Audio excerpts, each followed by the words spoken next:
I thought this vacation would bring us closer together, but instead it became the breaking point of our marriage. My wife and I have been married for 10 years. Life was good in many ways. We had 2 beautiful children who were our pride and joy. But over time, something had shifted between us. Like most parents, we got caught up in the endless cycle of responsibilities. School runs, work deadlines, doctor appointments, and everything else that came with raising a family. By the time we fell into bed at night, we were too exhausted to talk, let alone connect on a deeper level. Our days felt like they were running on a loop. I'd wake up early to help get the kids ready for school while my wife handled breakfast. After work, we tag-team dinner, homework, and bedtime routines, only to sit silently in front of the TV before calling it a night. Weekends weren't much better, packed with errands and kids' activities. Somewhere in the middle of all this chaos, we had lost us. It wasn't always like this. Back when we were dating, my wife and I could spend hours talking, laughing, and just enjoying each other's company. But now, even when we did have free time, it felt like we didn't know what to do with it. Conversations had turned into discussions about bills or who would take the kids to soccer practice. That's when I suggested the vacation. A break from the routine sounded like exactly what we needed. No kids, no work, just the 2 of us, reconnecting like we used to. I'd pictured long walks on the beach, candlelit dinners, and lazy mornings where we could finally talk without interruptions. I believe this trip could help us remember why we fell in love in the first place. She agreed without hesitation. Maybe she felt the distance too, or maybe she was just ready for a change of scenery. Whatever the reason, we booked a tropical getaway, a chance to hit reset on our relationship. I was hopeful, even excited, that this trip could bring us closer. We arrived at the resort early in the morning. The warm sun, the sound of waves crashing against the shore, and the laughter of carefree tourists filled the air. The beach was breathtaking. White sand stretching for miles and crystal clear water glimmering under the sunlight. For a moment, it felt like the perfect escape. Our first day was filled with small joys. We walked hand in hand along the shoreline, letting the waves wash over our feet. She'd giggle when a small crab scurried past her toes, and I couldn't help but smile. It was the first time in weeks I'd heard her laugh like that. At dinner, we shared a candlelit table overlooking the ocean.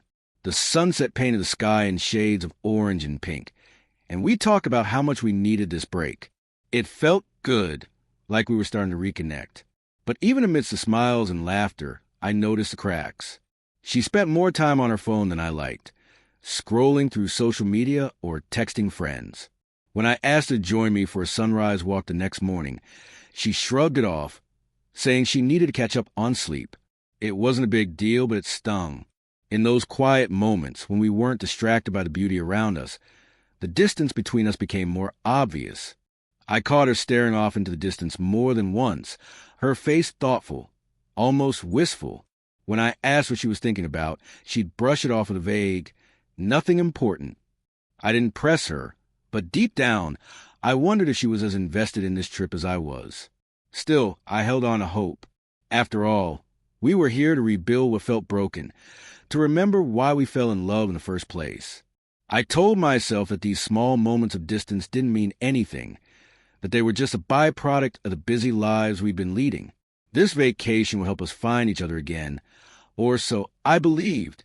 But sometimes, when you ignore the cracks, they only get bigger. And I was about to learn that no amount of sunsets or sandy beaches could fix what was already slipping away. The beach was alive with energy one evening, a perfect blend of chaos and joy. The sun had dipped low into the horizon, casting an orange glow over the ocean waves. The air was filled with a vibrant mix of sounds. The rhythmic beats of Afro-Caribbean music blaring from speakers, the crash of waves against the shore, and bursts of laughter from the crowd that had gathered for the night's festivities. Vendors moved through the throng, shouting out offers for cold drinks and snacks, their colorful carts adding even more flair to the lively scene. At the heart of the activity was a large makeshift stage set up near the water, surrounded by tiny torches that flickered in the warm evening breeze. A lively announcer, microphone in hand, hyped up the crowd, calling for participants to join the much-anticipated dance competition. A semicircle of onlookers cheered, clapped, and whistled as volunteers stepped forward, each eager to show off their moves. Among the crowd stood my wife, her face lit with the same excitement that had first drawn me to her years ago. She had always loved dancing, and tonight was no different. She leaned toward me, her eyes sparkling. "I want to do it," she said, almost like a child asking for permission. Before I could answer, she was already slipping off her sandals and stepping forward toward the stage. I didn't think much of it at first. She loved these kinds of moments, being in the spotlight, feeling the energy of the crowd. It was just her way. I stayed back, settling into my seat with drink in hand, watching her navigate through the crowd with an eager smile. The announcer greeted her with enthusiasm, handing her a numbered sash to tie around her waist. The crowd cheered louder as she climbed onto the stage. I found myself chuckling softly. This was typical of her, never one to sit still when there was a chance to have fun. Part of me admired her confidence, how she could throw herself into the moment without a second thought. Another part of me, the more reserved side, preferred to watch from a distance. I didn't mind. I was content to let her enjoy herself while I stayed in the background. Then he appeared, her dance partner, a young, charismatic local with a confident stride and an easy smile that could charm anyone. His sun-kissed skin and athletic build suggested he spent a lot of time in the ocean or playing sports. His movements were smooth and sure, like he owned the dance floor before the music even started. He introduced himself with a bow that made my wife giggle. She gave him her hand, and from that moment, it was as if I didn't exist. They started dancing, and I watched as he twirled her effortlessly, making her laugh and blush. She seemed so carefree, so alive. For a moment I thought, maybe this is good for her. She deserves to have fun. But as the dance continued, a knot began to form in my stomach. The way he held her waist, the way she leaned into him. It was too much. I stood there on the sidelines, clapping awkwardly with the rest of the crowd, but I felt like I was in a different world. The cheerful music felt like a mocking tune in my ears. I wanted to look away, but I couldn't. Each laugh, each lingering touch felt like a stab to my chest. Was this really about the dance, or was it about everything we had ignored in our marriage? The distance, the silences, the feeling that we had become strangers sharing a life. Maybe this trip was a new beginning. Maybe it was the beginning of the end. The silence lingered, heavy and unspoken.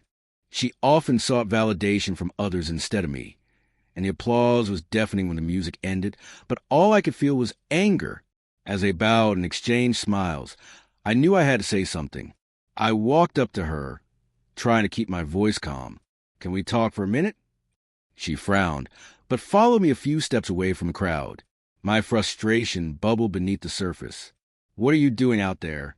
I asked, struggling to keep my voice steady. "This doesn't feel right. I think you should stop." She looked at me, confusion flashing across her face before it hardened into defiance. "What's the big deal?" she snapped. "It's just a dance. We're on vacation.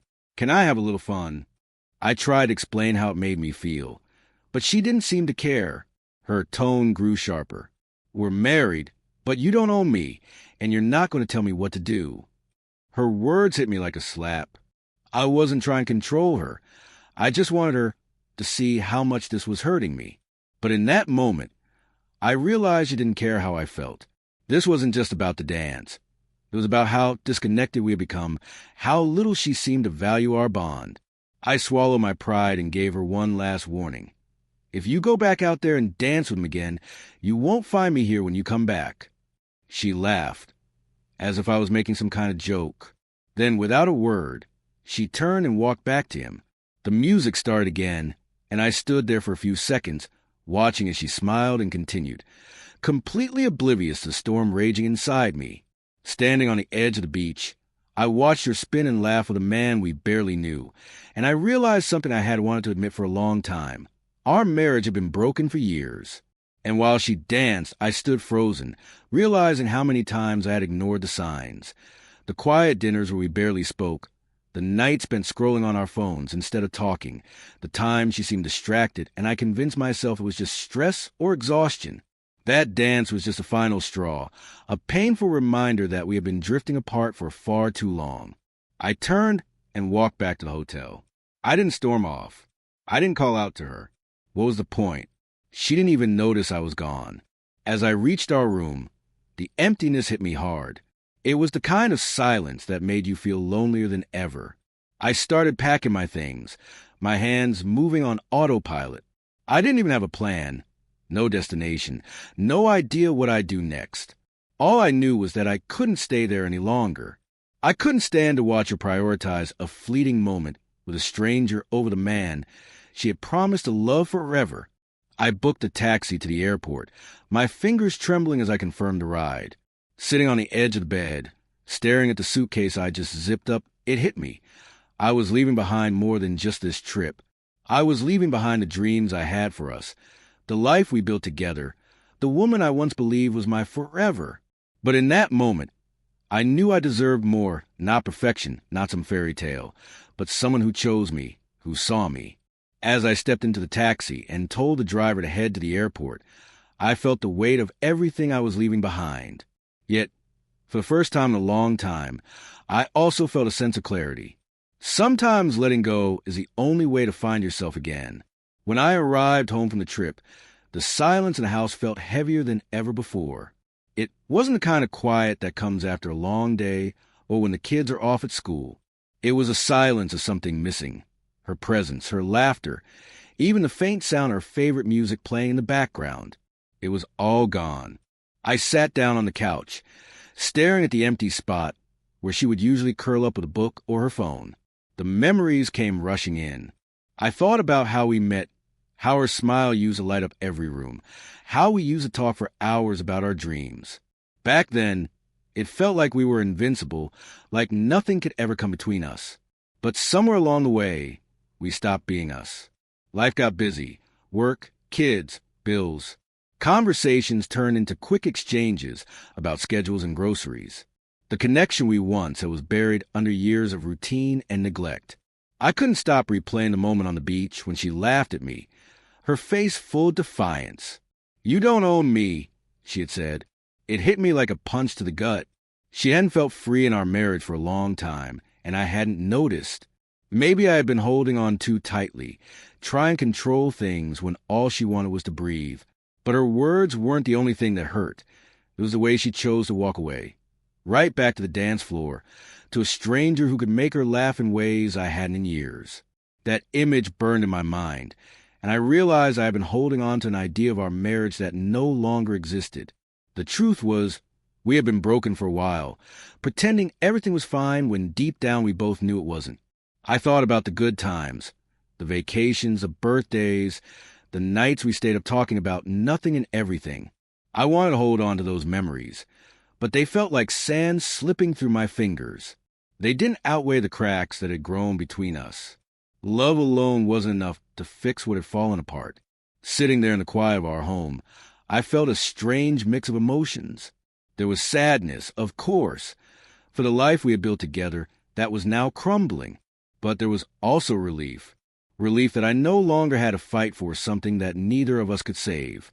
It wasn't bitterness or anger. It was acceptance. A bittersweet understanding that sometimes, no matter how much history two people share, they can still drift too far apart to find their way back. I didn't know what the future held for me, but I knew one thing for sure. I couldn't keep living in a marriage that felt more like a battle than a partnership. Leaving her on that beach wasn't just about the dance. It was about reclaiming my own sense of worth, my own happiness. And while the pain of letting go was real, so was the hope that maybe this was the start of something better for both of us. After that vacation, my wife's life took a different turn. At first, she didn't seem to grasp the seriousness of what had happened. When she returned home from the trip, she was greeted by the emptiness of our house, a house we had once built together as a symbol of our partnership. My things were gone. The rooms felt colder, and the silence echoed louder than any words I could have spoken. She called me a few times during the first week, her voice filled with a mix of confusion and irritation. She didn't seem to understand why I had left, why I couldn't just come back and move on like nothing had happened. I tried to explain it, tried to make her see that the problem wasn't just about the dance or her partner. It was about years of feeling invisible, about her seeking validation from everyone but me, and about her refusal to see the cracks in our foundation. Over time, her calls grew less frequent. Maybe she was starting to accept that our relationship had truly ended. She stopped asking me to come back and started focusing on her own life instead. All that mattered to me right now were the kids. That beach dance may have been the final straw, but in truth, our marriage had ended long before she twirled into his arms.